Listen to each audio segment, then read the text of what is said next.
My mother kept a pot on the stove for 3 months straight in the winter of 1933, and not one of us, 8 children and 2 parents, went a single day without something warm to eat, without one person going hungry.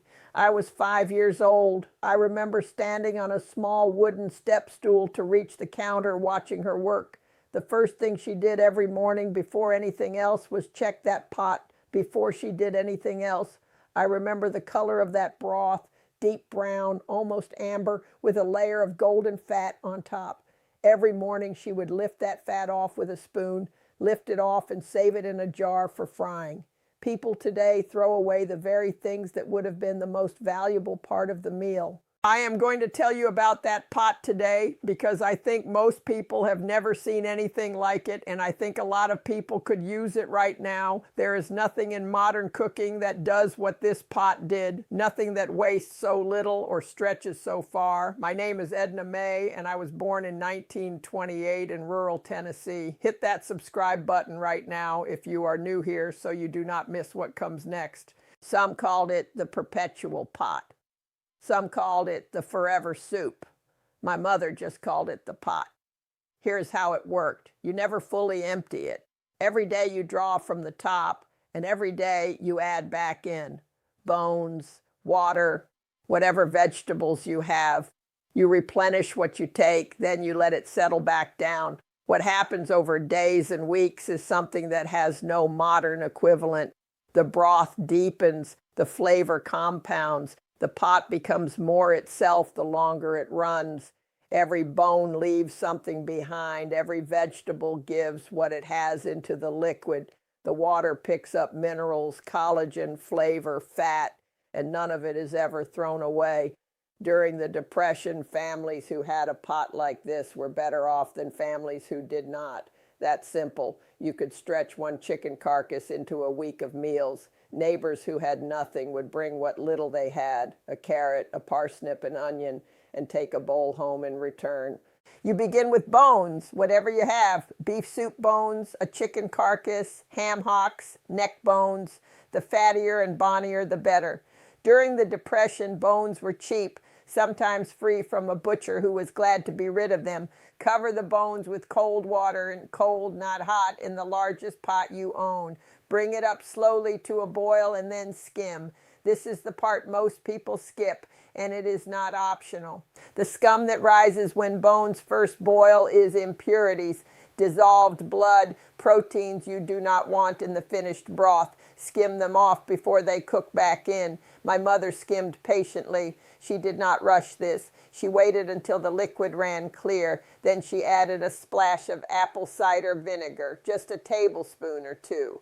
The acid draws minerals out of the bone into the liquid. Broth made with vinegar is richer and darker than broth made without it. Then the heat went down as low as it would go, a gentle tremble on the surface, and it stayed there. Once the broth had color and body, she began adding vegetables, not all at once, in stages. First, the aromatics: onion, garlic, celery, bay leaf, whatever herbs we had, things that flavor the broth deeply, slowly giving everything they had. Then the harder vegetables, whatever was in the root cellar, turnips, carrots, parsnips, things that held their shape for days, but also gave their nutrients to the broth. When they softened to the point of falling apart, my mother did something important. She would take a wooden spoon and mash the softest ones against the side of the pot. The vegetables became part of the liquid itself, thickening it, making it more substantial. Potatoes went in later in the week because they broke down faster, adding body that made the pot feel substantial even on the days when there was very little else going in. She salted carefully and never all at once, a little each time she added something. She used to say, "Salt it like you plan to eat it right now, knowing it will only get stronger." She also added what she called the stretch, whatever grain or legume we had on hand to give the pot body and make it filling. Barley was the best. A small amount expands dramatically as it cooks, soaking up broth and releasing starch that thickened the pot into something closer to a stew.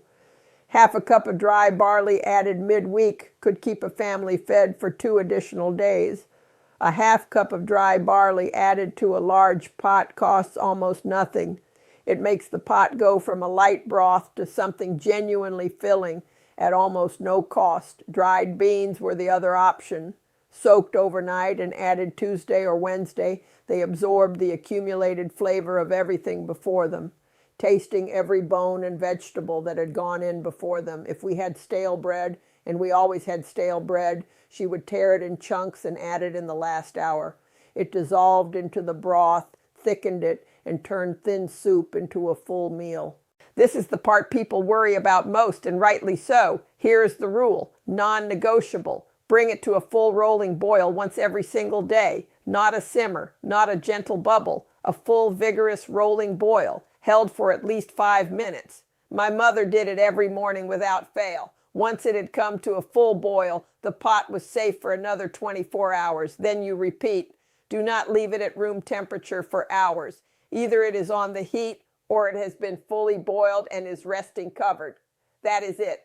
As long as you keep feeding it and boiling it daily, a pot like this can run for weeks.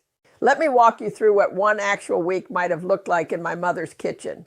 Sunday evening, 3 pounds of beef soup bones from the butcher, nearly free, cold water to cover, brought to a boil and skimmed, reduced to a simmer. Tablespoon of apple cider vinegar in. Monday morning, 1 large onion, 2 stalks of celery, a carrot, a bay leaf, boiled first thing. We ate thin broth with bread that night. Tuesday, 2 turnips, a parsnip, a half cup of dry barley. The pot thickened. We ate well. Wednesday, 2 large potatoes added. Broth now deep brown and thick as a proper soup. 8 children ate 2 bowls each. Thursday, a chicken carcass from Sunday's roast bird went in. The pot changed.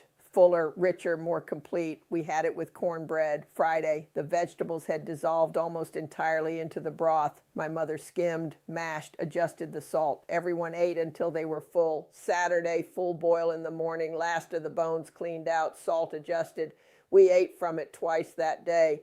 Whatever was left went into a pie pan with a biscuit crust on top. Total cost for that week. The bones were nearly free. The vegetables cost a few cents. The barley cost almost nothing. A family of 10 ate from one pot for 7 days. That is not an exaggeration. That is arithmetic. Drop a comment right now and tell me, did your grandmother keep a pot like this? Did you grow up eating from one? Because I think there are more of you out there who remember this than people might expect. This information is disappearing. The people who learned it firsthand are almost all gone now. I am 97 years old. I want to make sure someone writes it down. I am not telling you this to make you feel guilty about your refrigerator or your grocery budget. I am telling you this because it works, and most people have simply never seen it done. You do not need special equipment. You do not need a special recipe. You put things in water, you keep the heat low, you add to it, you draw from it, and you boil it every morning. That is it. My mother had a saying. She said, waste is a choice. Every chicken bone you throw away, every vegetable heel, every carrot end, every onion skin, these are choices, and every one of them could go into a pot.